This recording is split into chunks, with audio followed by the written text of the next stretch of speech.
Thank you very much. Thinking about how communities get resources, looking at new recommendations, and we want to make sure that we are sharing that with all of you today. And again, what we really want to cover today is thinking about what are all the different tools in our COVID toolbox that we can use to keep our community safe, such as vaccines, masks, testing, and even ventilation. And we want to hand it over to Alex now to talk a little bit about the Vaccine Equity Cooperative and some of the latest on masks. Oh, on vaccines, excuse me. Happy to. So again, welcome everybody. Thanks for bearing with the tech difficulties and just excited to be with you today. I'll just say I deeply appreciate anybody showing up to a webinar, and just know there's so much going on right now in our lives, in the world, globally, and hope you all are getting the care you need. So deeply appreciate each one of you being here. Yes, the slides will be recorded and we'll try to monitor the chat as best we can. So first, I'm just going to spend a few minutes talking about the Vaccine Equity Cooperative. This idea was born out of a group of, I think it was 12 organizations pre-COVID, thinking about what could a health equity movement look like and what could we focus on together across sectors, across states, across subject matter expertise. And two of our colleagues, Tanae Hamilton Franklin and Dr. Gerald Williams, talked about the importance of focusing on vaccines first, especially an issue of equity. The United States has long time immunized children, and so we have our routine childhood immunizations, we have our flu vaccines, but coming up with a vaccine in rapid form to be able to combat a pandemic is no small task. And making sure that there's access to that and health information is no small task. So each one of us said, how can we, including one of the founding members, Nachwa, how can we come together and think about access and data democratization and changing the conversations as a first stop in talking about health equity.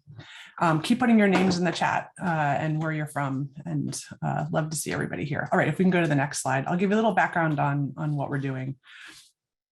So we came together, and I think in October of last year came up with some health equity principles for equitable vaccinations, and specifically talking about COVID vaccinations.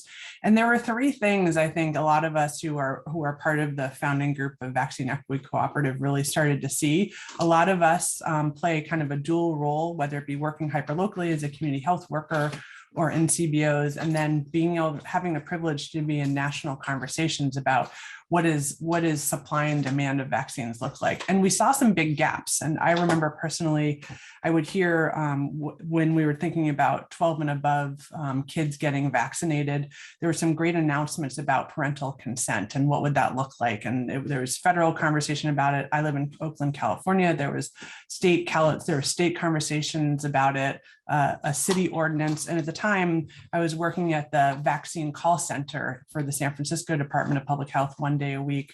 And while parental consent sounded great in theory, on the ground, 5 different clinics did it 5 different ways. One said you had to show up with a parent or a guardian. Another one said you needed to have a note. Another one said they could text. Another one said they could call in.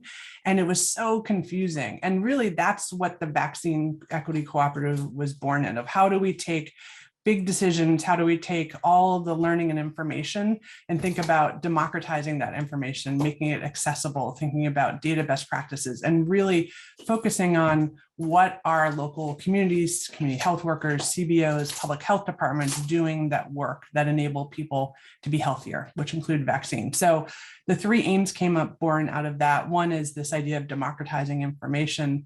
The other idea was, how can we just build a big tent and listen to our community partners and CHW partners to understand what they need during COVID and with vaccines. And then the third is doing that learning and with our partners advocating and building capacity locally. So that's what Vaccine Equity Cooperative is built on. And if you go to the next slide, I'll tell you a little bit about our partners. So we said, if we are going to build a big tent and convene and think about how do we access information and health information, we need a lot of people. And I see a bunch of people from the CDC Foundation, which are one of our favorite partners. And so also on this list are National Association of Community Health Workers, Partners in Health, CUNY, some of our philanthropic partners. And the way we approached our partnerships is we wanted to work with core set of partners who have similar values, focus on health equity, focused on, investing locally, making information available, enabling community members and CHWs to have the information they need to help community members make decisions about their living conditions. And through these partnerships, we actually are able to reach all 50 states, a combination of different levels, sectors, organizations. You can go to the next slide.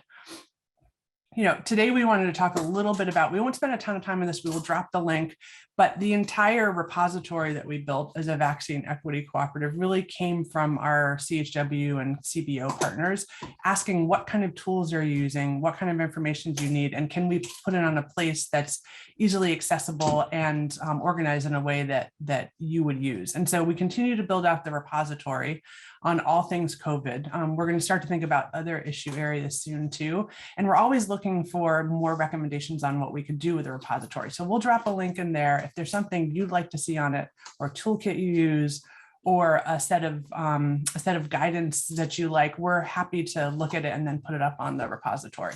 You can go to the next slide. On the advocacy side, with our advisory group and with our set of our partners and our partners, we really said, so what are the pain points we're feeling right now, and what can we do as a collective to think about advocacy? Some big ones that have come up, and probably not surprising, are that as we know in the United States, we've underfunded public health, and we depend on public health and our community-based organizations to play the social safety net, yet we don't invest enough in it. And if we're serious about health equity, and if we're serious about enabling every community member to be able to make decisions about their living conditions, that means more money and investment needs to go locally. So we spent a lot of our time both listening and then trying to talk to the partners that we have, whether it be philanthropic partners, whether it be media partners, to say, hey, here are some of the bright spots we're seeing here, whether it be how Promotoris and Yuma helped get migrant workers vaccinated across the county, or in New Orleans, how they used Health Force to actually both help with COVID and vaccines, COVID mandates and vaccines. And we wanted to say, let's take those bright spots and spread those best practices and start to advocate for more money being locally invested. We're always open to ideas on this too. What are advocacy areas that you think our collective could work on, or you want to work on with us, and who else should we bring into the tent? Go to the next slide. So let's talk about kids for a second. We're in an interesting place with kids vaccine. And as Aurora said, neither of us are clinicians, so we can't answer your clinic questions, but we can talk a lot about our approach and how we're thinking about the movement that's needed to get kids vaccinated and protected. And we're starting to think about not only COVID vaccinations, but so many children are behind on routine immunizations too. So how can we take this collective movement that we started to build and also think about how do we just keep kids healthy? So right now, we're seeing a big lag in kids getting vaccinated, and that's for a bunch of different reasons. Some of it in rural areas has to do with access. A lot of it has to do with mis and disinformation. And a lot of it has to do with how people are perceiving the vaccines, how they were created, and what the rollout is looked at. So right now, as you can see from both the picture and the data, the rates of vaccines in children vary widely. And that's both, for our group, an issue, and we really want to partner to think about how can we focus on what's the information that's needed for parents and guardians to feel comfortable vaccinating their kids, what are they learning, and how can we support others, and many of you having the conversations, having the ground game in trying to get kids vaccinated. We go to the next slide. One of the other pieces that we've been thinking a lot about is how is information consumed. And so there's been, this is some data from KFF, who's done a beautiful job in monitoring the vaccine and COVID information. And so there's a lot of access to information compared to where we were, but we've just dug in with one of our communications partners, and we're at this fine line between access and inundating. And in a world where none of us had this up close and personal view to how vaccines were made or approved or then spread, there's so much, both even good information can be confusing. A few of our partners at City University of New York did a study around vaccine trust and thinking about how information is being consumed. And one of the things they found, along with one of our partners, one of our communications partners, that it's really confusing to try to wade through all the information and understand what's true and not true. So one of the pieces that we're trying to do, and again, by deep listening, understanding what do you all need on the ground, what kind of information do you need, how do you want it organized, what's working for you, how do we spread those best practices. We're really interested in hearing that, and we're going to be doing some more work on how do we actually not cross over to this line of inundating and adding to disinformation. So we'd love your ideas on that too. We go to the next slide. This will be one, I'll do 2 more slides. And we can answer questions. We'll, after I stop talking and Aurora starts talking, I'll start looking at the questions in the chat too, so we can answer some of them. So one of the big pieces of advocacy work we did was putting together this kids vaccination working group, which we'll add the link to the set of recommendations that we came out. But some recommendations would very kind of inside baseball, if you will, very operational, like enabling pediatricians to be reimbursed for vaccine counseling. And some are just pulling out, the importance of school-based health and community-based organizations being part of the fabric that enables our community members to make decisions around vaccines. And so we actually came up with these recommendations a few months ago. They were incorporated by some of our federal partners into their plans. And right now we're coming up with a second set of recommendations for this next wave, especially getting ahead of 0 to 4. And we'll drop the link in here too. Someone already did. All right, so that's one of the big advocacy pieces. So if we go to the next slide, I'm going to give a quick headline and kind of preview into what we're thinking about next. I know from the survey that some of you did before getting on this call, and just from our advisory group and a lot of our community-based partners, mental health is on everybody's mind. And how could it not be, right? How could it, even, I'm sure you all both are seeing in your own community, in your own families, that COVID, honestly, decades of inequity, the war that's going on, there's an onslaught of things that are just that are making it harder and harder to think about our health and well-being. And so what we're going to do as the Vaccine Equity Cooperative is, and this was part of the plan from the beginning, is transition into the Health Equity Cooperative. And one of the first issues we plan to tackle, again, with a big tent, and you all are invited, is thinking about mental health and well-being. This has come up a bunch of times from our community-based partners, from our policy and political partners, from our healthcare partners. My mom was recently hospitalized. She's okay. And I was just amazed at the nurses, and that they were every day, they were 4 short, and they still showed up for her in all the ways that they could. But they need help too. Like we need to think about that, and just the workforce in general. And then there's some subject matter experts with the World Economic Forum and others who are thinking about mental health and well-being. So we would love to know how, and we can support you in your work on the ground in that. We're thinking about, can we create another repository?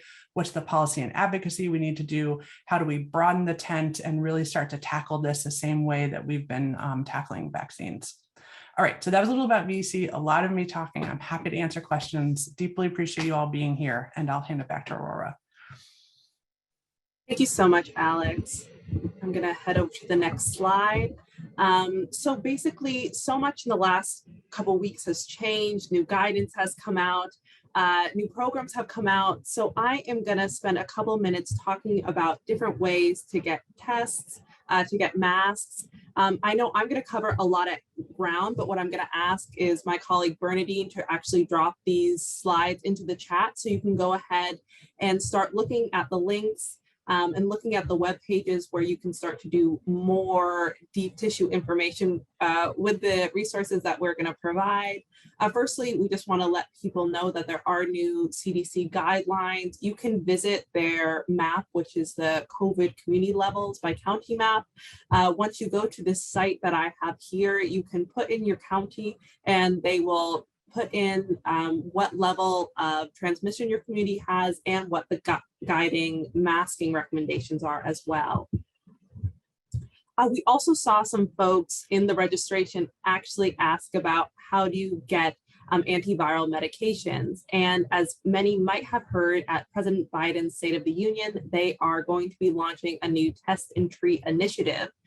This is something that is going to be rolled out in the next couple of months, but we want to just let folks know that the White House is working to create a website where folks will be able to find local sites where they can have a one-stop shop of getting tested and then receiving the prescription for these antivirals for COVID-19. And if you click the link here, you'll be able to go to a fact sheet all about that.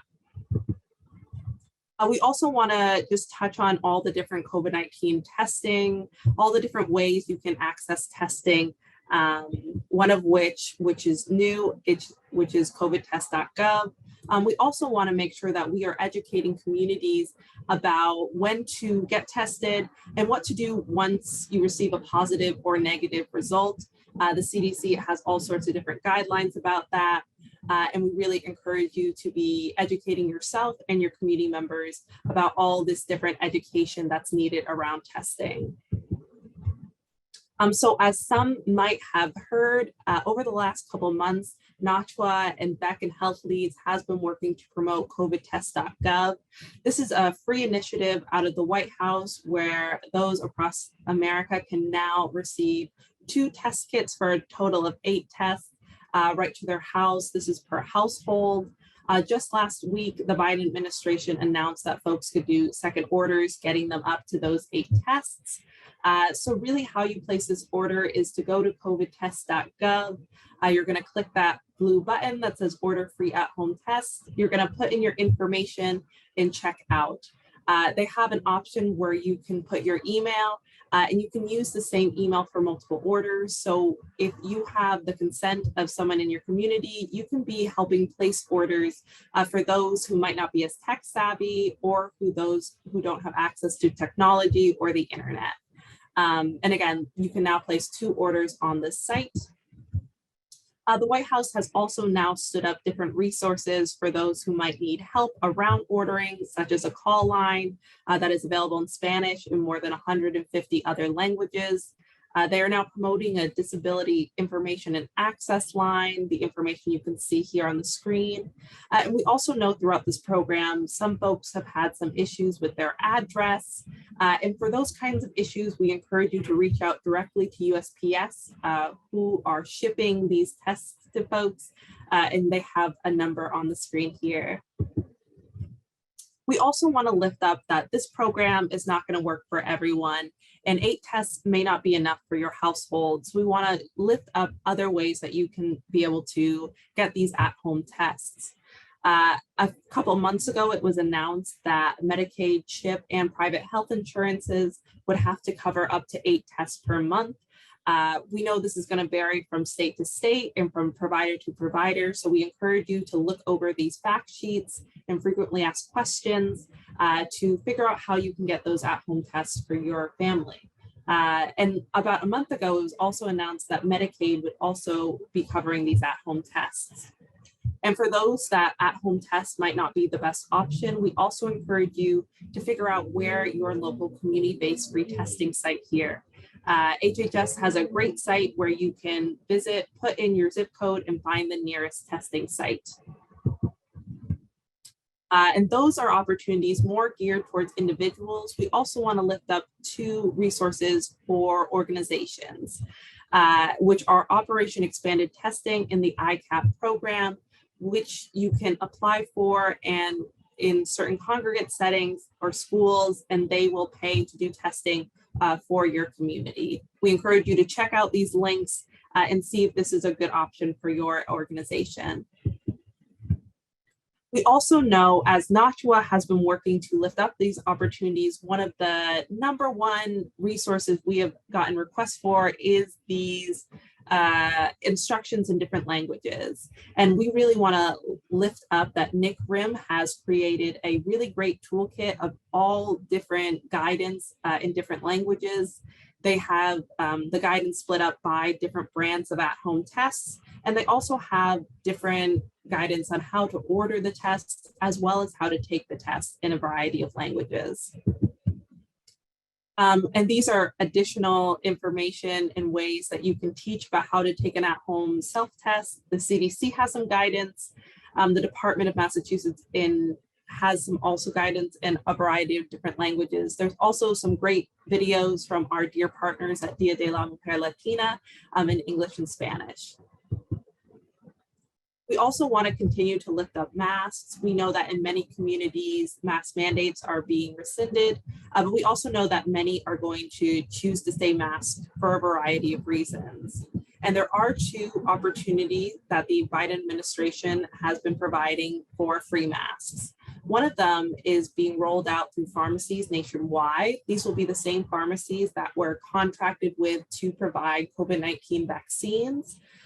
This is going to, again, vary from state to state and pharmacy to pharmacy, but I encourage you to click the link here and find out what pharmacies in your local area might be participating and figuring out how you can take advantage of this opportunity. We also want to lift up that many health centers across the country are also being given free masks through the Strategic National Supply. Again, I encourage you to check the link and see if there is one near you. This is another great opportunity to get masks for yourself or for your community members. And this is, I'm not going to say much about this, but I do think it's also important as we're talking about all the different tools that we have to combat COVID-19. Another one is to think about the ventilation. It can be a great way to cut down on the possibility of infection. I also know that in the registration, a lot of people were talking about worries around miscommunication and navigating some of these different resources, how to find vaccines or testing. And I want to lift up once again this really great resource from Dia de la Mujer Latina, the Telehealth Community Navigation Center.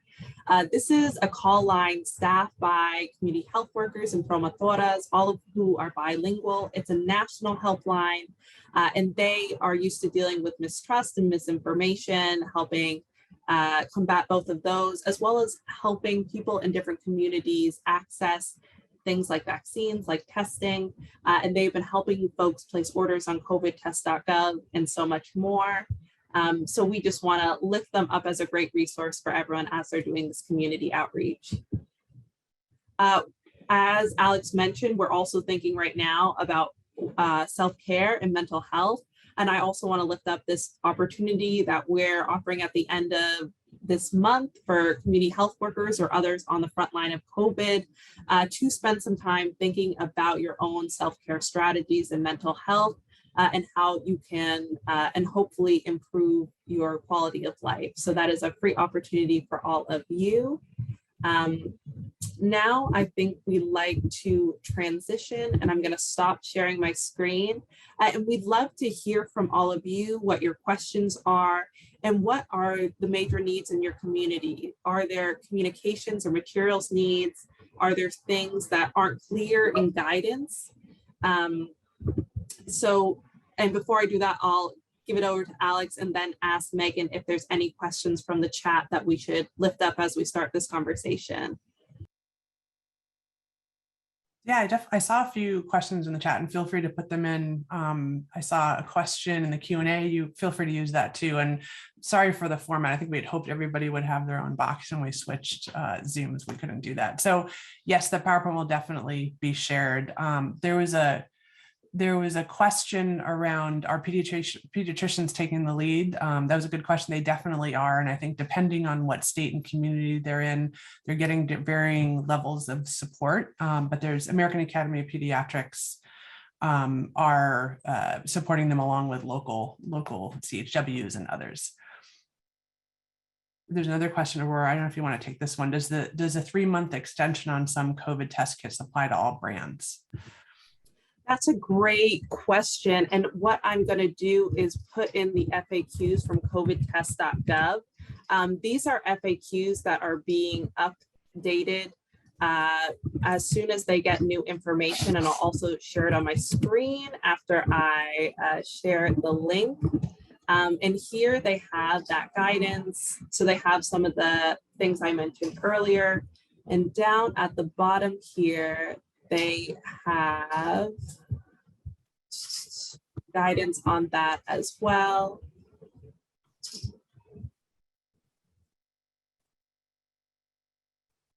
Here we go. These are the particular brands that applies to, and this is being updated as new recommendations from the FDA start. So you can see that the Care Start has the expiration date that they're adding 3 months to it, and that'll be updated if they find that out for other brands. There's another good question. I think someone had their hand up too, and we can take you all off mute too. This is supposed to be informal. I think there's another question about how social needs are being assessed and referred. And I imagine everybody could answer that in the chat. From my understanding of what I've seen locally, it's different everywhere you go, depending where CHW is working, what kind of program they're working with. I know even when there was contact tracing, some states were actually doing social needs referrals and adding a screening into that. But I don't know if others, please jump in the chat. That was Ricardo's question. I believe you're from Texas too. And then there was another question about concern about expiration dates for the COVID tests. Aurora, do you have an answer to that one?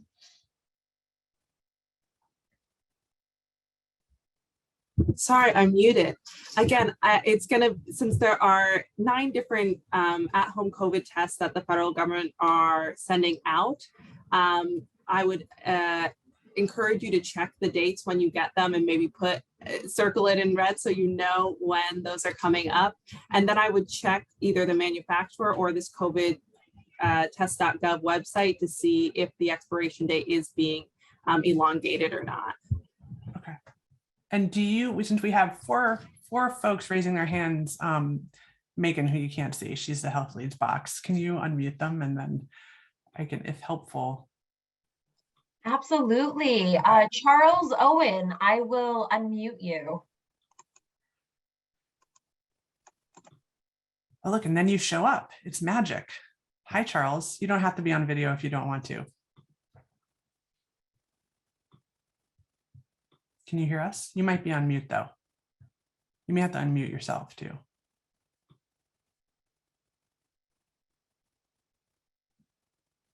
No, Charles. I think we lost Charles. Okay, we can, we see Desiree just raised their hand. Desiree, I'm going to allow you to talk and you can unmute yourself. Hey, are you guys able to hear me? Yes.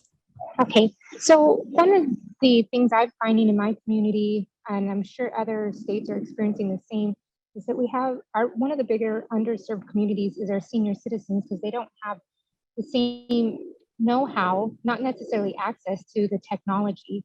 So even though we can help them in some ways, and now we have these at-home tests where someone who has an immediate need to get a test, they don't always know where to go. They don't know how to sign up on Walgreens and go in and get tested. And I'm just wondering if there's more plans for not just vaccines, but testing for helping to serve our senior citizens. And this is of all colors and all financial backgrounds that are struggling with the technology that we're all used to using, and they're just not. And so, you know, they don't get the information, they may not get the testing. It's just, I find it to be a big issue that doesn't seem to get a lot of conversation.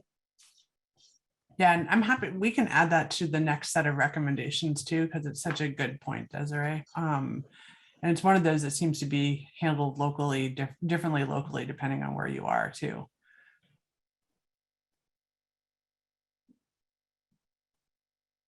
Yeah, that's another one I also want to pose to everyone who's on here. If you have strategies to how you're doing outreach or community work with older populations, please put them in the chat.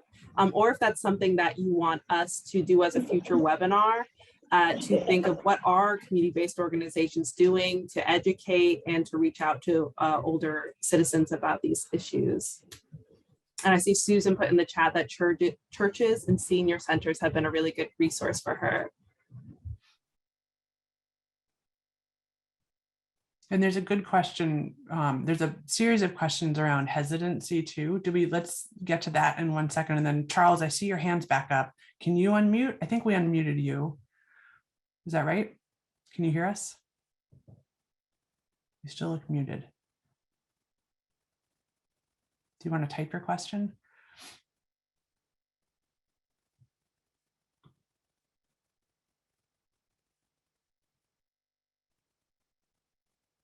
All right, Charles, we're going to keep coming back to you and hopefully you can unmute at some point. Megan, do you want to go to another raised hand participant? Yeah, absolutely. Fatima, we are going to allow you to talk and you can unmute yourself and ask your question.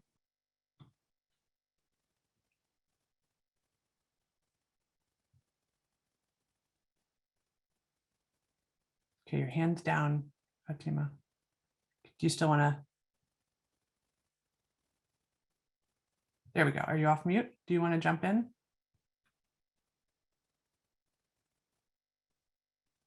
Maybe not. Okay. Should we go to the next one? All right, so Lar, we can unmute you as well. You are now allowed to talk if you want to unmute yourself and ask a question.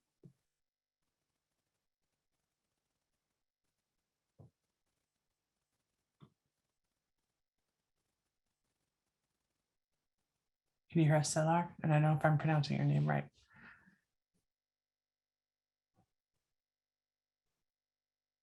No. Try Charles again.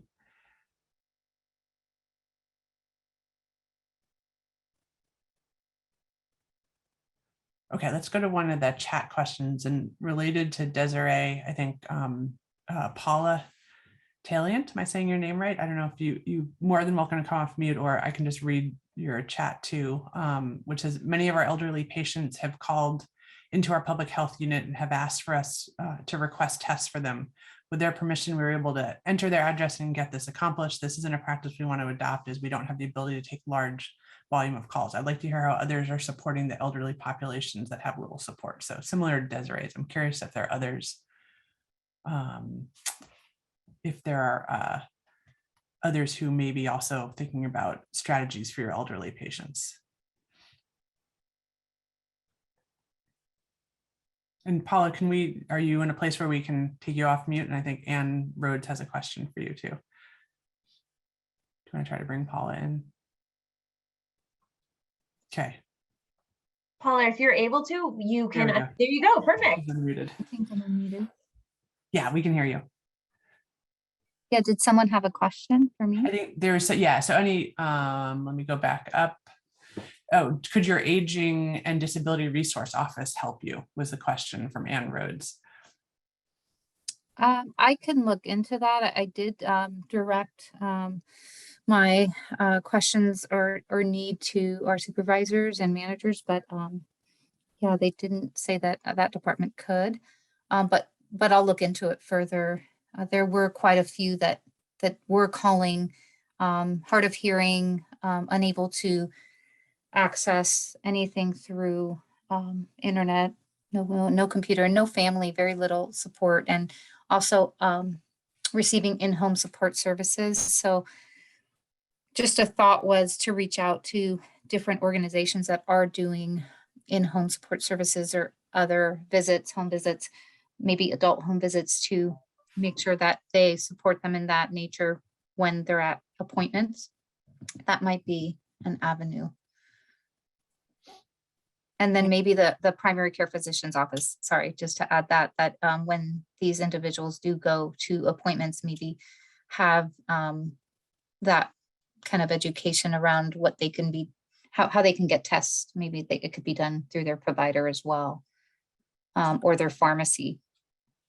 That's right. And then Hector Alicia, and tell me if I'm saying your name right, works for Riseboro Community Partnership in Brooklyn, and said that they serve a large population, provide services that like Meals on Wheels, home care, and during their engagement, so during the CBO engagement, they've actually been providing them with the latest news and education on COVID, and masks, hand sanitizers, and test kits, which is an interesting way to think of partnering with local CBOs too, particularly those focused on seniors. Okay, appreciate everybody jumping in on that in a somewhat awkward format. The other, I think the question that we're getting a lot, oh yeah, what was the answer for Tanisha about bulk orders on non-FQHC or RHC? Do you know that, Aurora? Yeah, unfortunately, right now, we don't know of a way via the federal government to get folks sort of bulk orders of I don't know if you're talking about tests or masks. That being said, we appreciate you saying that there is still need, either your community or in your organization for that. That's something that we have been advocating for from the beginning. And if that's something that people still want, that's something we can continue to add to all the recommendations that Alex has brought up earlier.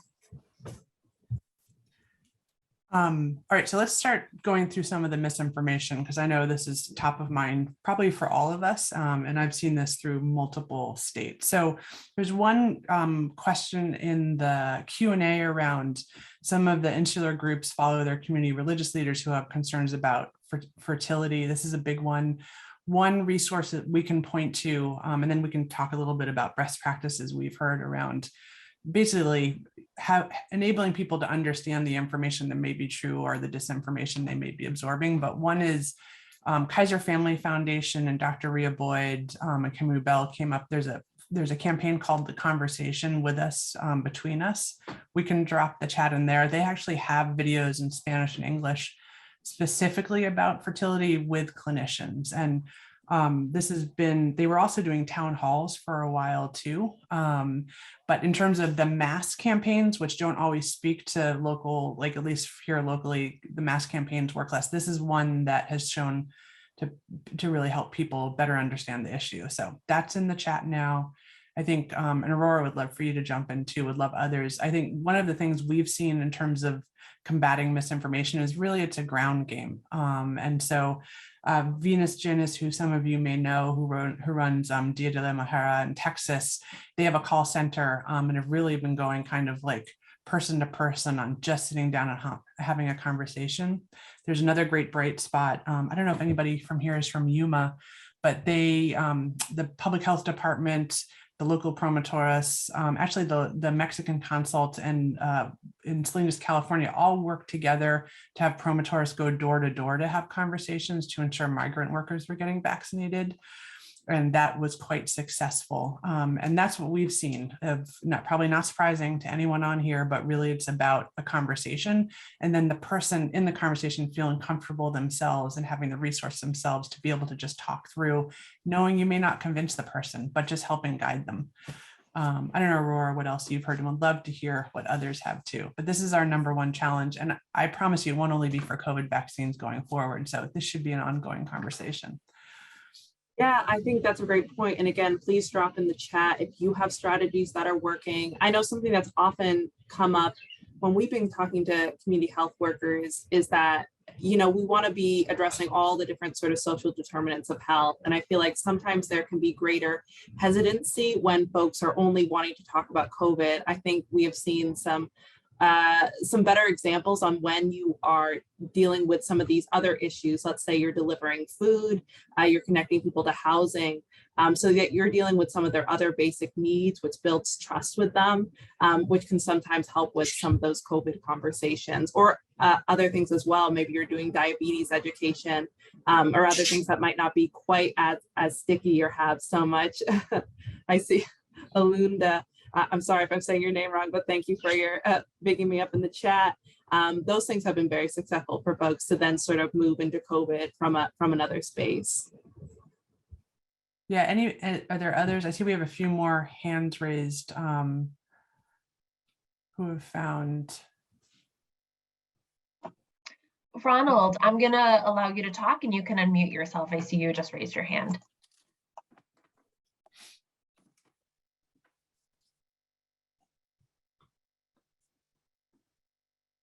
Can you hear us, Ronald? Hi. Oh, yeah, great. Yeah, Good. I was really following up on a question that was asked by Karen Williams. And I'm serving as the coordinator with our PAC, Partnership of African American Churches, with the NAACP, which is addressing those issues of hesitancy in the African American community. And as we try to recruit NAACP members, they can be ground troops in terms of getting access to people that have that hesitancy. So that's why I'm wondering how the recordings would be available and how access to those resources would also be available to me when I'm on here because of Karen. So that's basically my question. How can we access those resources? It's a great question. Why don't we, after the webinar, we'll send the resources we've shared in the chat so you can share them. I know that NAACP ran a great campaign, is running a really good vaccine campaign. So I'd share that with everybody too, Ronald, because I think you're absolutely right. The combination of the campaign that you're running with the ground game, that's the only way we're going to get through this. So we will make the links available, and we can send additional resources too, if that's helpful. And we're available, like we're not going to disappear after this webinar. Happy to chat with anyone. And for us, this is more about the movement and how we work together versus the one-off webinar event.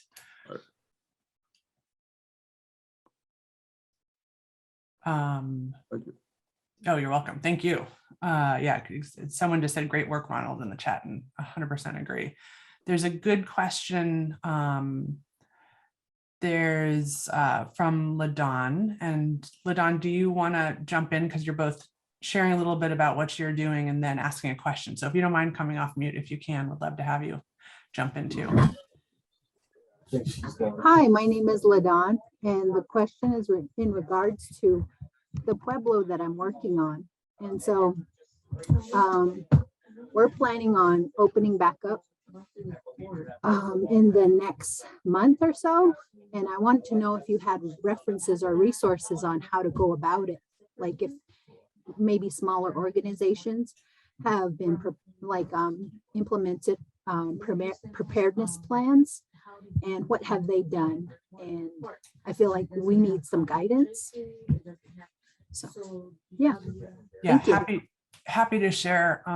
There's a few different organizations and smaller ones that have put together some guidance about being back in person, and even polling you can do with your team to see what folks are comfortable with. So happy to share that. And then one of our partners actually, I think, is working directly with Pueblo communities too, and I can ask him what they've been coming up with from the clinic side too. So we'll follow up on that. It's a great question. Thank you. All right, I'm looking at the other questions, a lot of really good questions. There's an interesting question about Florida. I don't know if there's anybody from Florida, and are you from, I think it's Gerald Honekel, did I say that right, from CDCF? Curious, and the question is, any comment on Florida Health Commissioner and Governor informing Floridians that children do not need COVID vaccines, healthy children, that is. And I don't, are there others? I'm happy to comment. I don't know if there are others who are in Florida or have thoughts or how you're combating that if you're on the ground there. Gerald, do you want to jump in and talk about it a little? Would love to hear your perspective. Did I say your name right? Well, you did perfect. Okay. I'm Gerald Honekel. I'm in Florida, work for CDCF, but actually I'm assigned to Missouri, Kansas City. And Florida, I happen to live in a predominantly blue county, Palm Beach County, so life is easier here. But you take a step out and it's a whole different world. And when I've had family and friends come and visit Florida, they go, nobody wears masks, because they all go to the northern part, they hang out at Disney. Disney has great mitigation, by the way. I mean, if one had to look at a place on it, Disney World just does a great job, but it is tough. So my motto to myself is vaccine hesitancy doesn't mean no. That's right. No means no. So when I talk to someone, they say, well, I just talk and I ask why, and I give them permission to tell me why, so that I validate their feelings, and then I talk about where I come from. So I keep it non-adversarial, but it's tough. It's tough in Florida. I'm a registered nurse also. So as a registered nurse, things are yes or no. Are you bleeding? Or are you not bleeding? Are you breathing? Are you not breathing? Where in public health, you have leniency. You have some flexibility in how you respond. So having said all that, it becomes very frustrating. I turn the TV off when it gets too foolish. I just don't watch it anymore because my mental health can't handle it. So that's how I handle it here in Florida. Thanks for listening, everybody. Of course. Well, first off, we need you. So whatever you need to do to care for yourself, to keep having the conversations, please do. That goes for all of you. And second, I think, luckily the governor or I think it's your surgeon, your health commissioner has not followed up on that promise. And it was all based on some pretty bad New York Times reporting on a Pfizer study that actually has nothing to do, it's about hospitalizations again. And so I think there were multiple missteps in this. And this is part of what we're hoping to work on with all of you going forward on, like, how do we do the long-term countering of misinformation and misuse of data? And for now, I really think it's about the ground game. So Gerald, anything we can do to support you, please let us know. We'll continue to send resources that may give you ideas, but it is all about the ground game. Yeah, and you're in Indiana, Alunda, so I appreciate there's a lot state by state. It's amazing we're the United States in some ways. All right. What else? I think we have 2 minutes to go. So please, I don't think we have a ton of time. I want to give folks a minute back. So if any of you have other questions, drop them in the chat. We will follow up with resources. We'll do this again. Aurora, I don't know if you want to say anything to close out. I deeply appreciate all of your work and being here. Aurora, yes, I want to thank you all so much for coming, and thank you so much for having patience with our technical difficulties. We really appreciate the chance to get to hear from you all. It really is so integral to the work that we are trying to do. We hope that if folks are interested, that we can continue this conversation. You guys are lifting up great resources that you need, great advocacy that needs to be done. We hope to stay in touch with you. And hopefully see you again very soon. So, and thank you all for what you are doing on the ground, just from the few minutes that we're spending together, hearing the deep tissue work you're doing in the community. We really appreciate it. I hope you all take a moment today to take care of yourselves, because we really, as Alex said, we really do need you. So please stay in here, and we're gonna work together in this. So thank you very much. Thank you all. Take care. We'll talk to you soon. Bye. Bye.